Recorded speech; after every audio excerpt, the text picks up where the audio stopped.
Bom dia, pessoal. Vamos estar dando continuidade aqui às nossas aulas. Nessa aula aqui, eu vou estar falando um pouco para vocês sobre a tabela periódica. Repare que a gente está tendo sempre uma sequência dos conteúdos que estão sendo aplicados para que, conforme nós consigamos avançar na matéria, faça algum sentido. Primeiro, a gente estudou noções iniciais lá de substâncias, separação de misturas. Depois a gente começou a estudar um pouco de átomo, o que que é um elemento químico, o que que é um elemento composto, por aí vai, uma substância composta, no caso. Depois a gente começou a estudar um pouco mais do átomo, as ideias mais primitivas, assim, do que era um átomo, os modelos atômicos, um pouco mais da estrutura atômica.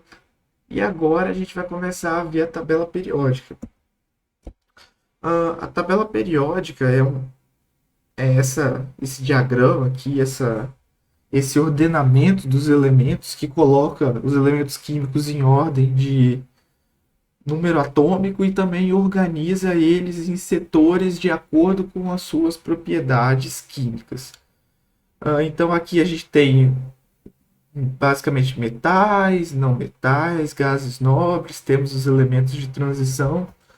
A legenda básica aqui dos elementos da tabela periódica é que no centro do quadrado a gente tem o símbolo, acima do símbolo a gente tem o número atômico, abaixo a gente tem a massa atômica, do lado esquerdo a gente tem o nome do elemento e do lado direito a gente tem a distribuição eletrônica dos elétrons. Quantos elétrons existem em cada camada do átomo especificamente que a gente está avaliando.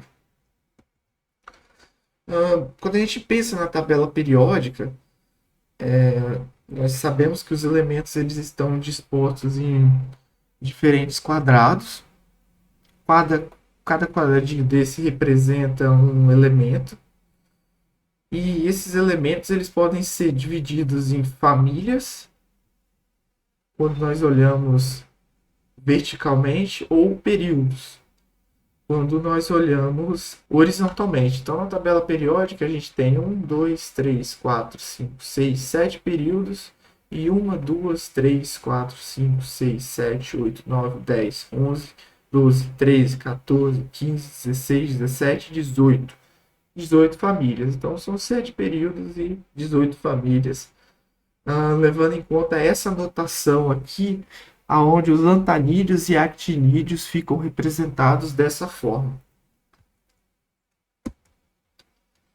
Bom, família, vamos começar então falando das famílias ou grupos. Por determinação da União Internacional de Química Pura e Aplicada, que é a IUPAC, os grupos eles são numerados atualmente de 1 até 18, mas ainda é bastante comum a utilização de uma representação com letras e números. E isso daqui vai depender bastante da tabela periódica que vocês forem estar utilizando.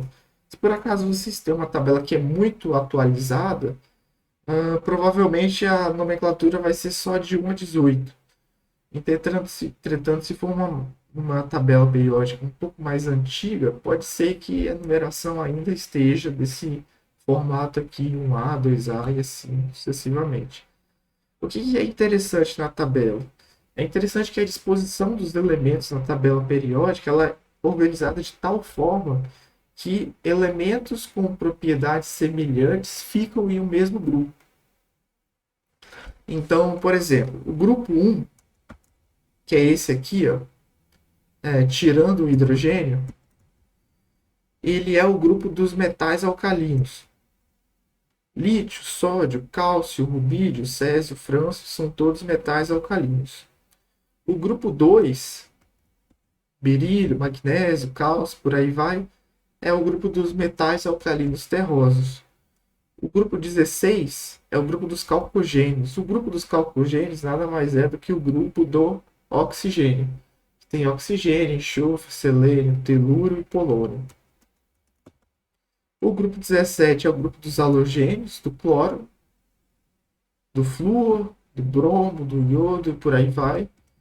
E um dos mais famosos é o grupo 18, que é o grupo dos gases nobres.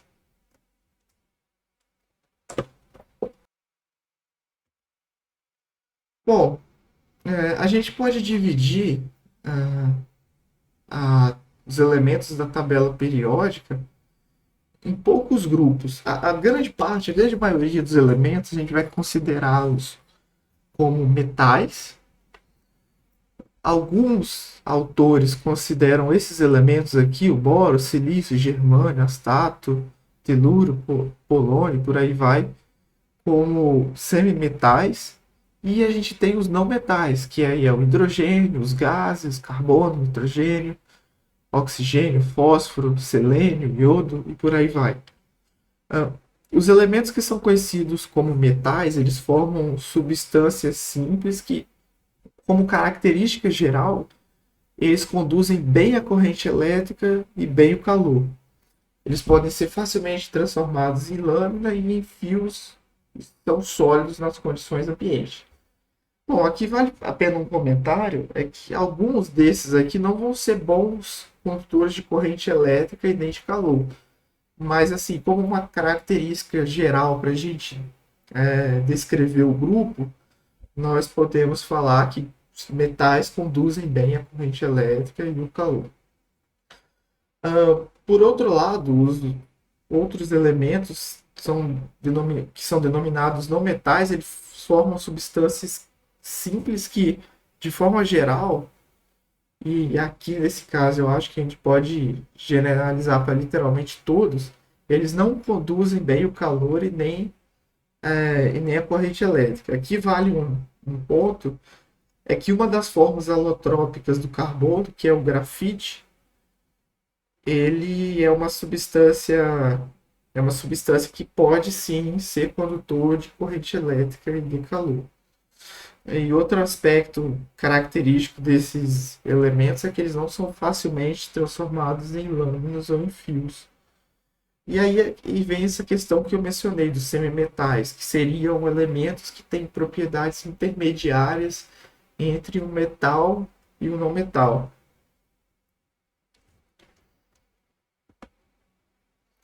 Uma coisa interessante aqui, falando do estado físico da substância simples, é que nas condições ambientes, que é 25 graus Celsius e pressão equivalente à pressão média a nível do mar, que é 1 atm, uma atmosfera, né? A grande parte dos elementos químicos, eles estão no estado sólido. Aqui, por exemplo, nós podemos ver que a maior parte dos metais está no estado sólido, com exceção ao mercúrio, que é líquido. Enquanto que bromo e mercúrio são líquidos, apenas dois são líquidos na temperatura ambiente, e os demais estão na presença no estado gasoso, que é o caso do hidrogênio, nitrogênio, oxigênio, cloro, os gases, né, em geral. Uma coisa que é interessante, que linka com a última aula que a gente estudou a configuração eletrônica da tabela periódica, é que átomos de elementos de um mesmo período, eles apresentam um número de camadas que são iguais. Então, o número de camadas é igual no mesmo período. Bom, aqui a gente tem o nosso diagrama de distribuição. Então, vamos analisar. Verticalmente, nós temos as famílias e horizontalmente, nós temos os períodos. Repare que todos aqui, no primeiro período, só tem a primeira camada, que é a camada K. Todos no segundo período tem até a camada KL. Todos do terceiro período tem até a camada 3. Todos do quarto período até a camada 4. E assim sucessivamente. Então a tabela periódica ela também é organizada de forma a respeitar isso daqui. Os elementos que estão no mesmo período, eles possuem número de camadas igual. Evidentemente, o número de elétrons não é igual, mas o número de camadas é o mesmo.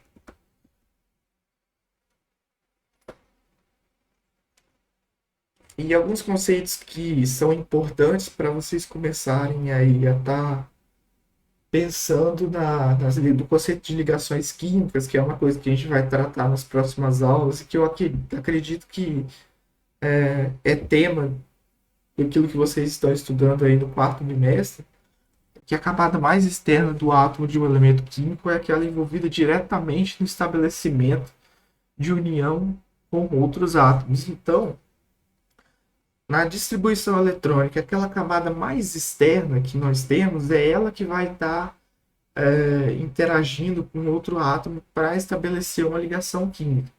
Para essa camada, a gente denomina, nós a chamamos como camada de valência, e os elétrons que estão contidos nela são chamados de elétrons de valência. Elementos do mesmo grupo da tabela periódica apresentam o mesmo número de elétrons da camada de valência, ou seja, se a gente observa aqui ó, os diferentes grupos, repare que aqui do hidrogênio até o frâncio a gente tem um elétron na camada de valência. E o mesmo é válido para todos os grupos ou famílias da tabela periódica. Aqui na família dos calcogênios, de número 16, do oxigênio, todos os elétrons da camada de valência possuem, perdão, a camada de valência de todos esses elementos possui 4 elétrons.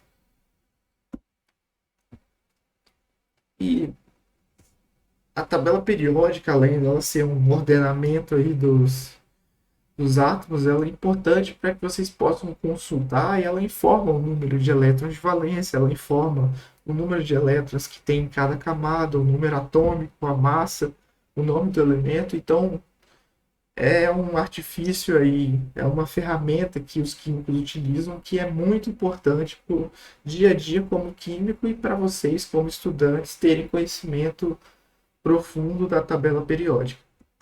Então aqui eu encerro essa aula nessa parte. Na próxima aula a gente vai estar estudando um pouco sobre as propriedades periódicas, raio atômico, raiônico, eletronegatividade, eletropositividade e por aí vai. Então eu desejo um bom estudo para vocês e até mais.